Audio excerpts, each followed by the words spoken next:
semuanya, jumpa lagi dengan saya Rahel dalam The City Like Purwokerto online experience kita hari ini.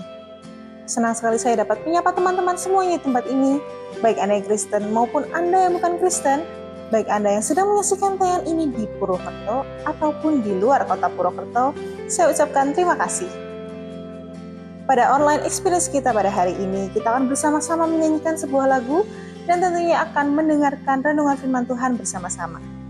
Dan untuk mengawali online experience kita pada hari ini, rekan saya Yosi dan juga The City Like Band Purwokerto akan mengajak kita untuk menyanyi bersama-sama. Dan setelah itu akan dilanjutkan renungan firman Tuhan yang akan dibawakan oleh Pastor Yehudi Santos dengan tema The Hiding Place atau tempat persembunyian. Apakah Anda sedang berada di tempat persembunyian atau Anda sedang menyembunyikan diri? Apa sih yang dimaksud dengan tempat persembunyian dalam renungan firman Tuhan hari ini? Kita akan simak jawabannya bersama-sama melalui renungan firman Tuhan yang sebentar lagi akan kita dengarkan. Semoga renungan firman Tuhan ini dapat memberikan kita kekuatan yang baru dan dapat memberikan kita teguran supaya ke depannya kita dapat menjalani kehidupan lebih baik lagi. Dan sedikit himbauan untuk kita semuanya mengenai virus monkeypox yang tentunya sudah tidak asing lagi nih di telinga kita. Karena begitu banyaknya warning ataupun peringatan-peringatan yang sudah ada di sana dan di sini. Walaupun penyebarannya tidak secepat virus COVID-19, tapi saya tetap himbau teman-teman semuanya untuk mengikuti protokol kesehatan yang ada guna mencegah virus ini lebih luas lagi. Saya tetap himbau teman-teman untuk menjaga kebersihan lebih dan lebih lagi, karena saya yakin kita semuanya tidak ingin pandemi COVID-19 kemarin terulang kembali. Kita tidak perlu takut, tetapi kita hanya perlu lebih waspada. Mari kita akan segera saksikan online experience kita pada hari ini. Dan untuk informasi, tayangan khotbah dan pujian hari ini adalah rekaman ibadah minggu lalu. Jadi teman-teman, jangan kemana-mana ya. Tetap stay di channel ini dan selamat menyaksikan. Tuhan Yesus berkati.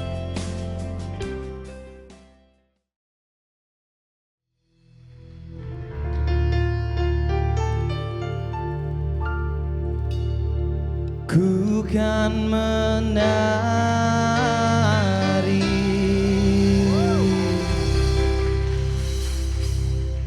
ku kan menari,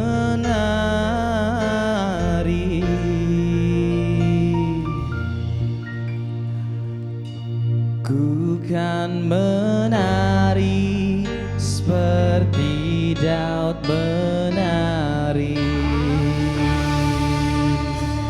Siap berdendang semuanya? Siap. Musik.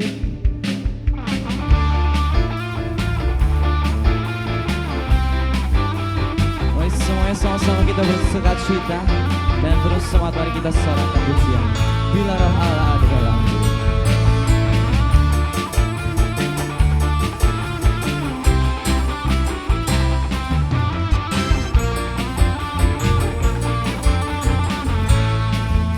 Sama-sama kita katakan. Bila roh Allah ada di dalamku, ku kan menari seperti Daud menari. Bila roh Allah ada di dalamku, ku kan menari seperti Daud menari. Bila roh Allah ada di dalamku, ku kan menari seperti Daud menari. Bila roh Allah ada di dalamku, ku kan menari seperti Daud menari. Ku kan menari, ku kan menari, ku kan menari seperti Daud menari. Ku kan menari, ku kan menari, ku kan menari seperti Daud menari.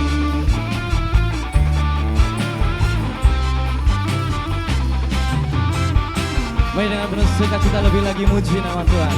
Sama-sama kita sorakan. Bila roh Allah ada, bila roh Allah ada di dalamku, ku kan menari seperti Daud menari.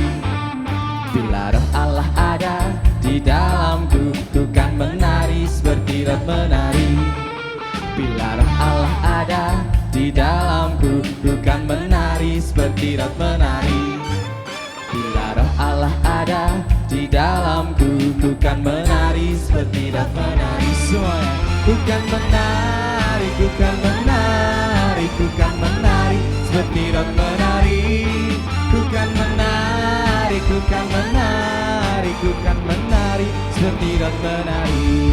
Ku kan menari, ku kan menari, ku kan menari seperti dan menari. Ku kan menari, ku kan menari, ku kan menari seperti dan menari. Oleo, asik.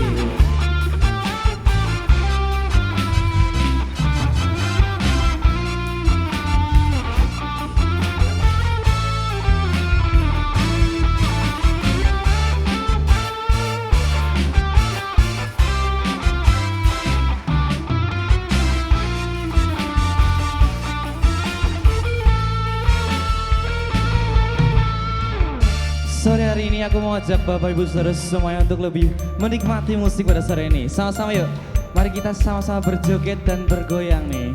Pak Denny siap? Siap. Pak Lukas siap? Siap. Bapak Ibu Saudara semuanya siap? Oke, sama-sama ya. Ku kan menari, ku kan menari, ku kan menari seperti dan menari. Ku kan menari, ku kan menari, ku kan menari seperti dan menari. Ku kan menari, ku kan menari, ku kan menari seperti dan menari. Ku kan menari, ku kan menari, ku kan menari seperti dan menari. Ku kan menari, ku kan menari, ku kan menari seperti dan menari. Ku kan menari, ku kan menari, ku kan menari seperti dan menari semuanya. Ku kan menari, ku kan menari, ku kan menari seperti dan menari. Ku kan menari, ku kan menari, ku kan menari seperti dan menari. Ku kan menari seperti dan menari. Ku kan menari seperti dan menari. Ku kan menari seperti Daud menari. Beri kemuliaan untuk nama Tuhan.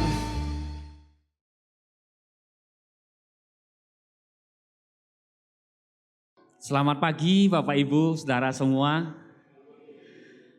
Kiranya kita sehat selalu dan baik-baik saja. Ya. Berikan senyum kepada seorang di samping kanan dan kiri. Bapak Ibu ingat bahwa ternyata ada orang di samping kita. Ya. Nah, sebagai bukti bahwa kita keluar dari tempat sembunyi kita pada selama ini ya. Karena hari ini saya akan menyampaikan renungan tempat sembunyi gitu ya. Mari kita membaca Keluaran pasal 3 ayat 1 sampai 2. Saya akan membacakan buat Bapak Ibu bisa mengikutinya. Adapun Musa, ia biasa mengembalakan kambing domba Yitro mertuanya, imam di Midian. Sesekali ketika ia menggiring kambing domba itu ke seberang padang gurun, sampailah ia ke gunung Allah, yakni gunung Horeb. Lalu malaikat Tuhan menampakkan diri kepadanya di dalam nyala api yang keluar dari semak duri. Lalu ia melihat dan tampaklah semak duri itu menyala, tetapi tidak dimakan api. Amin. Bapak Ibu, beberapa di antara kita tahu dan pernah main petak umpet. Jadi ini satu permainan dulu waktu saya kecil dia juga pernah ikut. Tapi di zaman Gen Z sekarang mungkin nggak pernah lagi main itu namanya petak umpet. Tapi waktu saya kecil itu pernah. Mungkin bapak-bapak juga yang di atas saya, ya, nah itu pernah main ini. Main namanya petak umpet. Itu sebuah permainan yang mengasah keterampilan untuk mencari dan bersembunyi. Nah, di sini Bapak Ibu di permainan ini tempat sembunyi yang baik itu memberi peluang untuk menang dari permainan petak umpet ini. Nah, kenapa bersembunyi? Karena takut dicari, ya. Karena takut ketahuan, takut kelihatan, makanya sembunyi. Jadi orang yang memiliki rasa takut biasa mencari tempat untuk sembunyi. Nah dulu waktu saya kecil saya suka mencari tempat bersembunyi di hutan Kalimantan yang luas. Ya di daerah saya Bapak Ibu ya. Jadi ketika saya bolos sekolah, nah saya dan beberapa teman saya tuh lari ke hutan. agar tidak ditemukan oleh guru dan orang tua. Kemudian, saat saya melakukan kesalahan, saya juga lari dan mencari tempat untuk bersembunyi.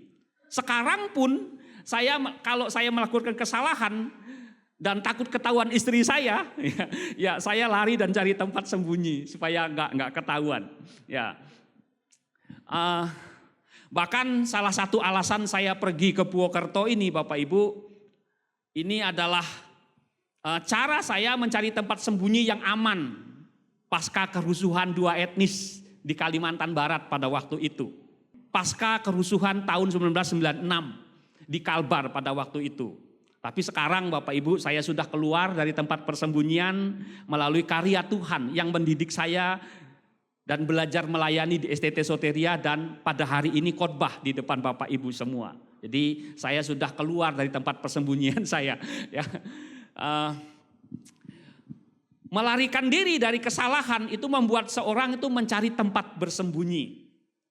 Ini Adam dan Hawa waktu melakukan dosa di Taman Eden, mereka takut ketemu Tuhan, lalu bersembunyi. Kain juga waktu membunuh adiknya Habel, dia juga takut, kemudian bersembunyi juga. Nah, kita tahu bahwa Nabi Elia juga bersembunyi di Sungai Kerit karena takut dikejar oleh ancaman Ratu Isabel. Nah, jadi saya juga kalau saya melakukan kesalahan di tempat ini, sejujurnya saya tuh takut ketemu Tante Lois. Ya, kalau melakukan kesalahan, kalau ada Tante Lois datang kita tuh menghindar gitu ya. Nah, jadi pada umumnya kita itu kalau melakukan kesalahan kita tuh sejujurnya jangan ketemu. Nah, tapi kita nggak bisa menghindar Bapak Ibu ya. Karena biasanya ya kita tuh pasti bersembunyi kalau kita melakukan kesalahan. Misalnya nih, kalau kita dikejar penagih hutang. Ya, makanya harus ada pintu belakang. Jadi kalau orang datang di depan, kita lari dari pintu belakang. Kemudian kita lari dari tuntutan hukum kalau kita melakukan kesalahan. Nah, suami yang bersalah sama istri itu mencoba untuk lari dan cari tempat aman. Tapi di sini nggak ada suami-suami yang bersalah gitu ya. Semua benar semua. Ya. Jadi manusia memang kalau itu melakukan kesalahan selalu ingin lari dan mencari tempat bersembunyi yang aman. Sembunyi itu ya kadang sebentar, kadang juga lama, tapi kadang juga selamanya. Nah, tahukah saudara bahwa sejauh apapun manusia melarikan diri, bahkan di tempat tersembunyi sekalipun pasti akan ditemukan oleh Tuhan. Karena Tuhan itu ada di mana-mana. Jadi perjumpaan manusia di tempat persembunyian dengan Tuhan itu mengubah cerita dan tujuan hidup manusia. Tuhan tahu dan Dia tahu di mana kita berada dan apapun keberadaan kita. Jadi dengan sadar bahwa Tuhan tahu keberadaan kita, itu mendorong kita untuk menyerahkan dan mengandalkan hidup ini kepada Tuhan. Jadi di saat kita berada di tempat pelarian, di tempat yang sulit, bahkan saat kita gagal, dalam keterpurukan kita, Tuhan tahu keadaan kita. Satu hal yang saya tahu, bahwa Tuhan itu peduli kepada kita. Jadi kitab Keluaran ini ditulis oleh Musa. Jadi Keluaran pasal 3 ini menceritakan Tuhan memanggil Musa untuk membebaskan bangsa Israel yang dijajah 430 tahun di Mesir. Nah, Musa adalah generasi keempat dari keturunan Yakub, anak Ishak, anak Abraham ya. Jadi berdasarkan silsilah, Yakub itu memperanakan Lewi, Lewi memperanakan Kehat, Kehat memperanakan Amram, lalu Amram memperanakan Harun, Miriam dan Musa. Nah, saat Musa lahir Bapak Ibu, Musa itu sudah mendapat ancaman pembunuhan semua bayi-bayi laki-laki orang Ibrani. Oleh pertolongan Tuhan melalui 2 orang bidan, yaitu Pua dan Sipra, yang takut akan Tuhan, Musa selamat. Harusnya dia mati ya, dibunuh. Tapi karena pertolongan Tuhan melalui 2 bidan ini, yaitu Pua dan Sipra, akhirnya Musa selamat. Nah, dia bertahan disembunyikan selama 3 bulan. Tapi akhirnya ditaruh di keranjang juga oleh orang tuanya, lalu dihanyutkan di Sungai Nil sambil diikuti oleh kakaknya. Jadi melalui pertolongan Tuhan yang menggerakkan belas kasihan putri Firaun, jadi mengangkat Musa menjadi anaknya. Nah, Bapak Ibu, kitab Keluaran ini tergolong dan ditulis dalam Perjanjian Lama. Jadi dalam kanon Ibrani itu dikenal sebagai 5 kitab Musa atau Torah. Kalau saudara belajar teologi nanti di STT Soteria kalau mendaftar, saudara akan bertemu dengan pelajaran teologi yang namanya Pentatuk, ke-5 kitab Musa. Nah, genre atau narasi penulisan dari kitab Perjanjian Lama itu memiliki motivasi begini. Tuhan memakai orang biasa sama yang punya kelemahan, bahkan banyak melakukan kesalahan, bahkan juga melakukan kejahatan, ada yang gagal, bahkan ada yang ngeyel. Tapi Tuhan pakai mereka. Jadi manusia biasa itu sama seperti kita sampai sekarang. Itu yang bertindak dan percaya kepada Tuhan. Jadi pesan yang disampaikan oleh para penulis Perjanjian Lama adalah Tuhanlah yang hebat, Tuhanlah sang pahlawan, Tuhanlah juru selamat, Tuhanlah yang menjadi berkat, Tuhanlah yang memberikan berkat, Tuhanlah yang menjadi jalan keluar dalam setiap masalah kehidupan. Tuhanlah yang memimpin setiap kehidupan, Tuhanlah yang merancang kehidupan setiap orang. Dan Tuhan juga yang mengasihi dan cinta semua orang. Jadi Bapak Ibu, Tuhan bisa pakai siapapun, baik orang salah, ya, orang gagal, orang lemah, tua dan muda, laki-laki maupun wanita, anak-anak maupun orang tua untuk menjadi alat Tuhan untuk melaksanakan tujuan dan kehendak Tuhan. Jadi Musa mengalami proses kehidupan yang sulit bahkan sejak lahir, tapi setiap kita juga mengalami cerita hidup kita masing-masing. Jadi cerita hidup kita itu merupakan alat Tuhan untuk membuat kita dan mendekatkan orang lain kepada Tuhan. Kehidupan kita, jadi melalui apa yang kita alami di masa lalu, kita terus mengerjakan bahkan untuk kebaikan kita sekarang. Karena apa yang kita lakukan sekarang itu menentukan apa yang akan kita alami di masa mendatang. Jadi apapun keadaan kita Bapak Ibu, mungkin kita sedang lari dari masalah, tidak mau bertanggung jawab, kemudian ya sedang berusaha mencari tempat sembunyi yang aman dan berusaha menyamar, berkamuflase dalam hidup ini. Mungkin ada di antara kita sudah memiliki tempat sembunyi yang aman, yang menurut anggapan kita ini baik-baik saja, padahal itu sangat tidak baik. Kita perlu tahu tidak ada tempat sembunyi yang tersembunyi bagi Tuhan. Jadi apa yang kita pelajari dan kita mengerti pada pagi hari ini melalui teks firman Tuhan yang kita baca. Kita belajar 2 hal Bapak Ibu pada pagi hari ini. Tuhan panggil setiap orang keluar dari tempat sembunyi. Jadi Tuhan mau panggil kita keluar dari tempat sembunyi kita. Jadi di tempat sembunyi Musa mengembalakan kambing domba Yitro ayah mertuanya, imam di Midian. Jadi Yitro ini, imam di Midian ini adalah keturunan Abraham. Jadi anak Abraham dari istrinya bernama Ketura. Jadi salah satu anaknya bernama Midian. Jadi keturunan orang Midian ini adalah keturunan Abraham juga Bapak Ibu. Nah di saat di Mesir Musa belajar berbagai ilmu teori. Jadi waktu di Mesir dia kan 40 tahun waktunya di Mesir. Nah dia belajar di Mesir. Mungkin dia belajar ilmu redaksi. Bagaimana menulis dan sebagainya. Tapi juga mungkin dia belajar ilmu ekonomi. Jadi dia pinter ya ekonomi. Tapi juga mungkin dia belajar ilmu strategi perang. Jadi metode melawan, metode mematikan musuh. Kemudian juga metode melarikan diri. Nah ini yang dilakukan. Makanya kan Musa selain dia melawan, tapi dia juga bunuh orang Mesir, kemudian juga lari dia. Jadi dia memang belajar. Hebat memang dia ini. Jadi itu gunanya orang belajar. Dia punya strategi hidup. Ya. Jadi saat di Midian Musa belajar ilmu. Di Mesir ia belajar ilmu strategi. Tapi saat di Midian Musa belajar ilmu baru. Yaitu cara mengembalakan kambing domba dan dari sebuah perusahaan milik mertuanya. Dan berusaha mengelola harta warisan bagian Sifora istrinya. Jadi dia belajar hal yang baru. Dulu di Mesir dia belajar strategi, ilmu perang, ilmu ekonomi dan sebagainya. Tapi waktu di Midian dia belajar ilmu baru, yaitu mengembalakan kambing domba, bagaimana mengelola harta milik mertuanya yang menjadi warisan istrinya di dia kelola. Ini yang dilakukan oleh Musa. Nah Tuhan merancang setiap hidup orang untuk bekerja. Setiap orang adalah reflektor Tuhan melalui pekerjaan yang dilakukan dengan tanggung jawab. Melalui pekerjaan Tuhan biasanya mengubah kehidupan setiap orang. Jadi melalui setiap pekerjaan Tuhan biasanya mengubah kehidupan setiap orang.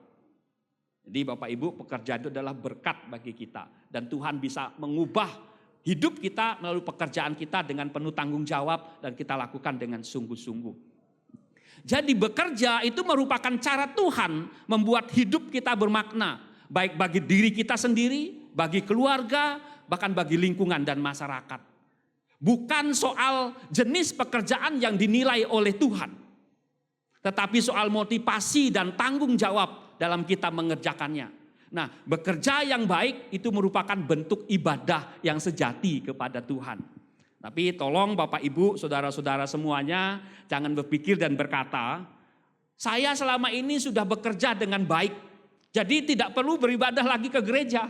Ya, kan katanya kerja yang baik merupakan bentuk ibadah yang sejati kepada Tuhan. Jadi tolong jangan berpikir begitu Bapak Ibu ya.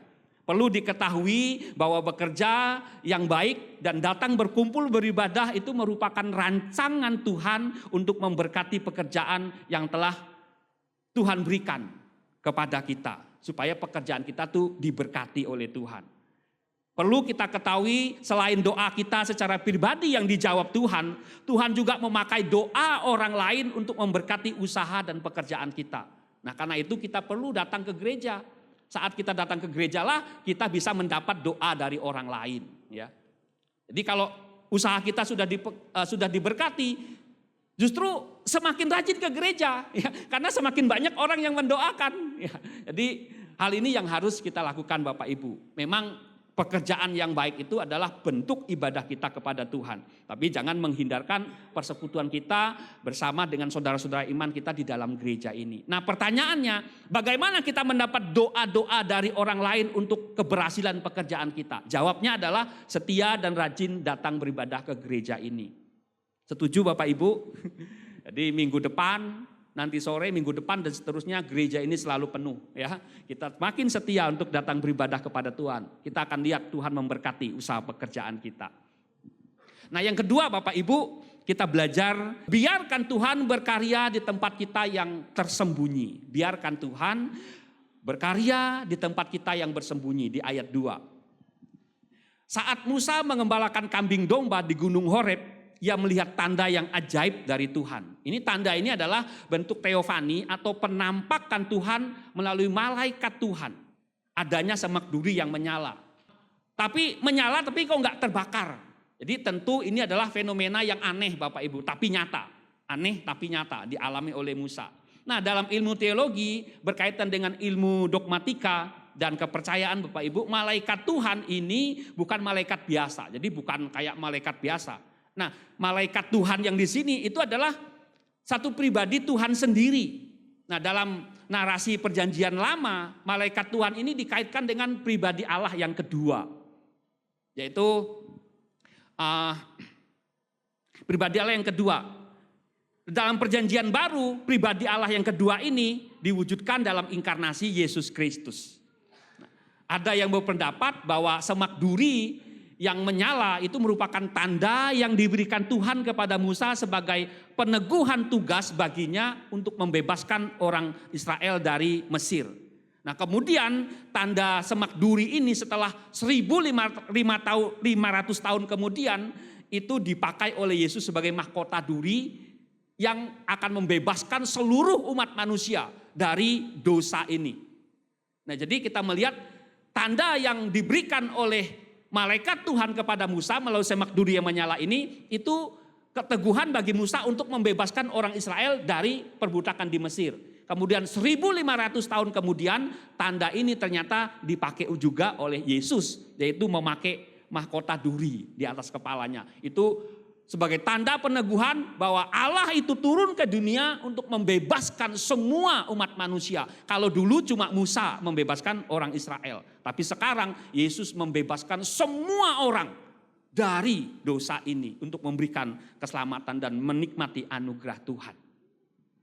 Nah, perubahan hidup bahkan tujuan hidup disediakan oleh Tuhan saat kita bekerja. Jadi Tuhan memakai setiap kita untuk melaksanakan rencana Tuhan melalui cara kita bekerja dengan sungguh-sungguh. Nah, kualitas dan nilai hidup seseorang diperhitungkan melalui cara dan keseriusannya terhadap bekerja. Nah, prinsip bekerja Bapak Ibu, ya kalau Bapak Ibu searching di internet dan sebagainya juga yang perlu kita pahami bersama, kalau bekerja itu yang pertama itu dapat dipercaya. Jadi kalau bekerjanya nggak dapat dipercaya, orang nggak akan pakai kita bekerja. Ya. Jadi contohnya Musa dapat dipercaya. Musa dipercayakan harta oleh ayah mertuanya, yaitu kawanan kambing domba. Dipercayakan dia. Kemudian ia bertanggung jawab dan kreatif. Jadi selain kita itu dapat dipercaya, ya bertanggung jawab tapi juga kreatif. Jadi mungkin di daerah Midian itu kan juga banyak orang para pengembala juga. Nah mungkin sudah bersaing rumput hijau. Ya makanya Musa kreatif. Dia giringlah kawanan kambing dombanya sampai nyeberangi padang gurun karena dia punya harapan nanti di lereng Gunung Horeb itu ya, atau di lereng Gunung Sinai Bapak Ibu. Nah itu akan banyak rumput. Nah itu dia punya kreatif dan dia bertanggung jawab supaya kawanan ternaknya itu tetap punya bahan makanan. Saat dia menggiring memang jauh, tapi itu dia tempuh. Ini orang yang bertanggung jawab. Kemudian dalam bekerja selain kita dapat dipercaya kreatif, tapi kita juga perlu tahu cara bekerja dengan baik dan usaha yang masuk akal. Tapi jangan nakal ya Bapak Ibu dalam bekerja. Jadi perlu berusaha punya cara yang baik, ya punya cara yang masuk akal kalau saat kita bekerja. Tapi jangan nakal dalam pekerjaan. Karena kalau kita nakal dalam pekerjaan itu bisa merugikan orang lain. Nah saat kita merugikan orang lain sebenarnya kita juga merugikan diri kita sendiri. Jadi pekerjaan Musa sebagai gembala itu memimpin, menggiring kawanan kambing domba itu dipakai Tuhan untuk membawa bangsa Israel keluar dari Mesir. Nah pengetahuan Musa tentang geografis wilayah Sinai, wilayah Midian, wilayah Moab yang sekarang wilayah Yordania itu dipakai Tuhan untuk membawa orang Israel melewati gunung Sinai dan padang gurun. Yang menarik Bapak Ibu. Saat Musa melihat tanda semak duri yang menyala, dia datang dan mau melihatnya.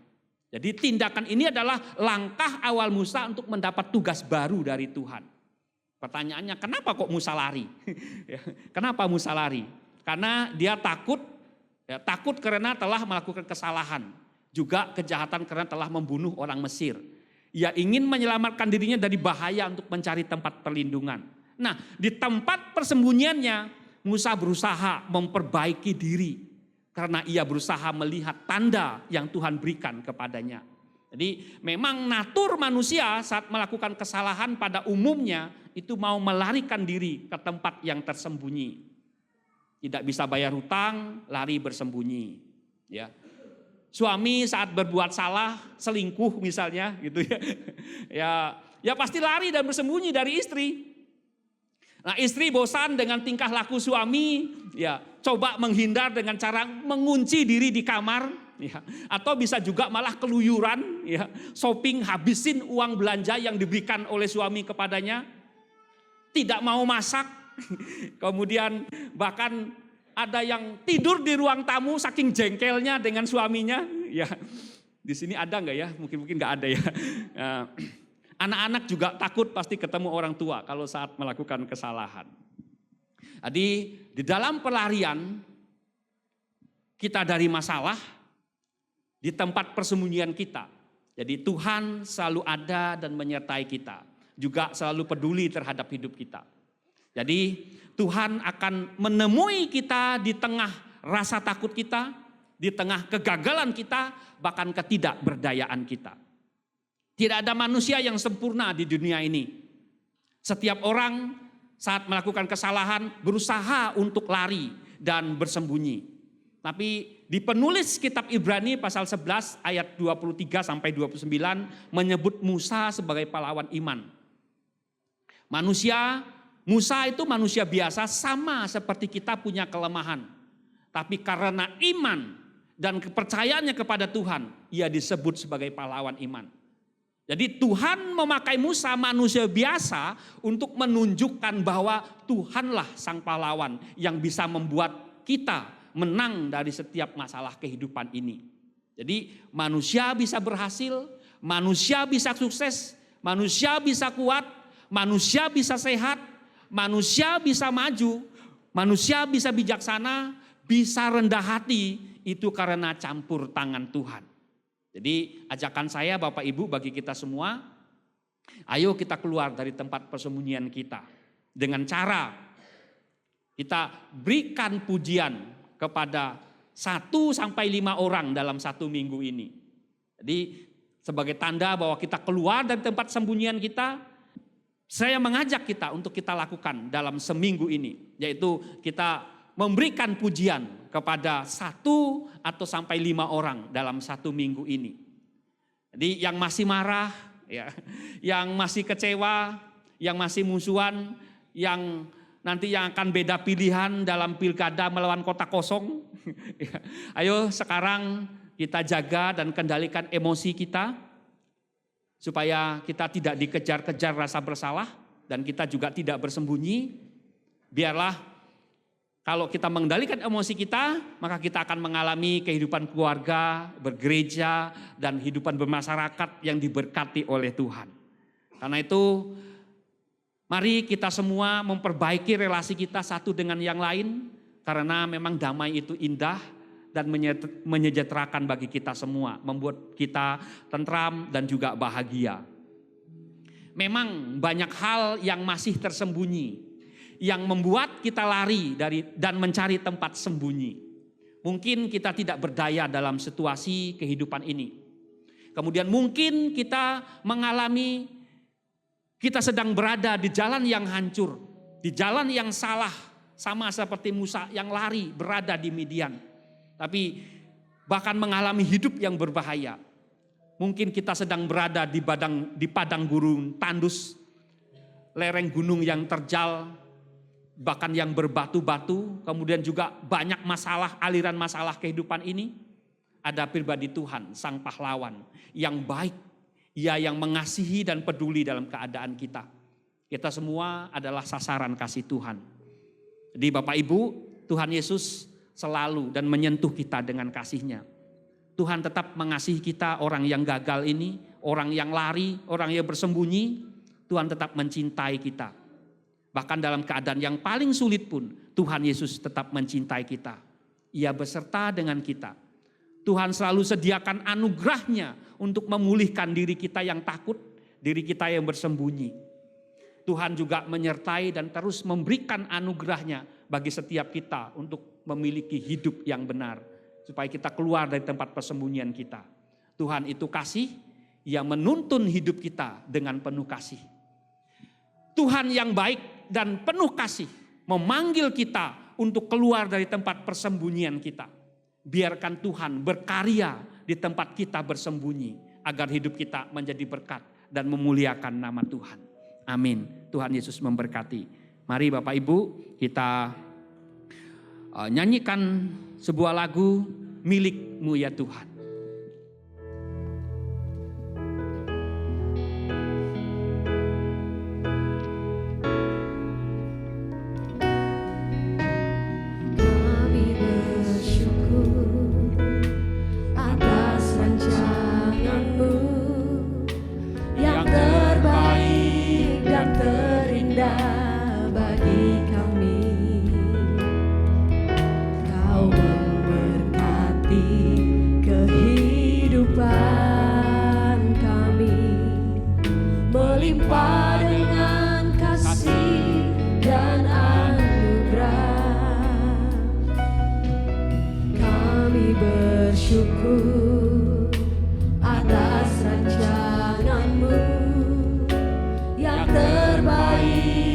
Terindah bagi kami, Kau memberkati kehidupan kami.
Inilah kerinduan kami Tuhan, bahwa kami dan seisi rumah kami akan tetap menyembah Engkau.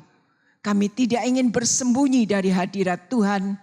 Kami ingin keluar dari tempat persembunyian supaya kami boleh melihat kebaikan-kebaikan Tuhan dinyatakan dalam hidup kami.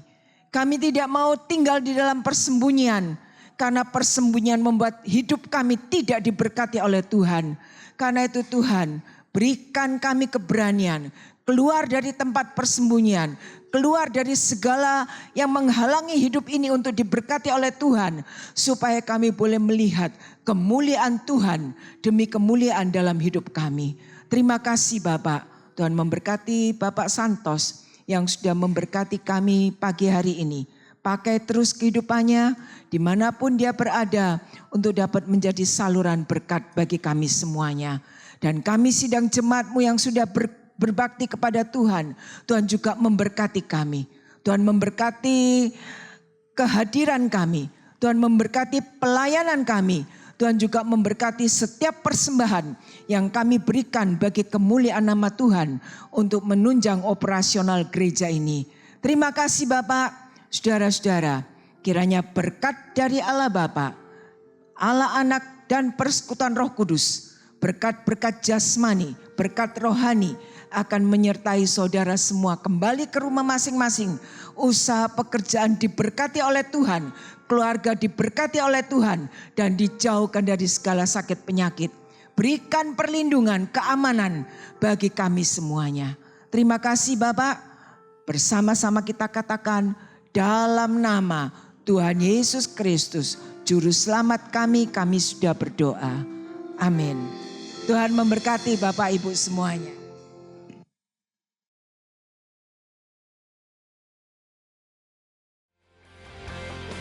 Teman-teman, sekian online experience kita pada hari ini.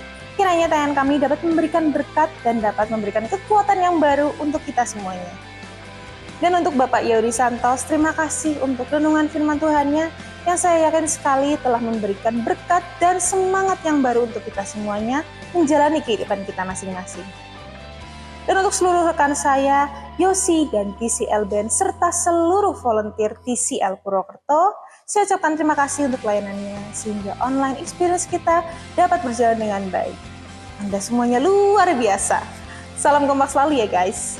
Dan untuk seluruh teman-teman semua yang telah setia menyaksikan tayangan kami, saya juga ucapkan terima kasih.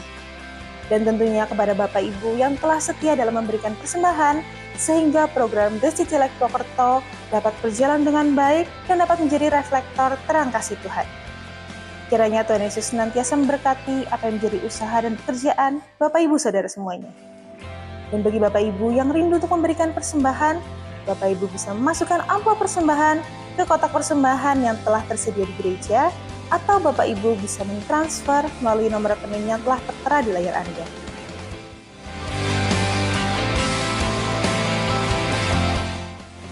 Saya Rahel, sampai jumpa dalam online experience kita Jumat depan. Tuhan Yesus berkati.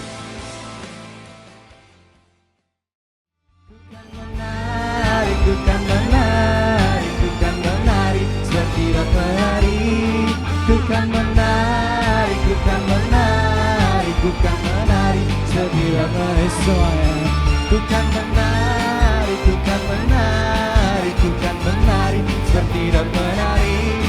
Bukan menari, bukan menari, bukan menari, seperti rot menari. Bukan menari, seperti rot menari. Bukan menari seperti rot menari, bukan menari.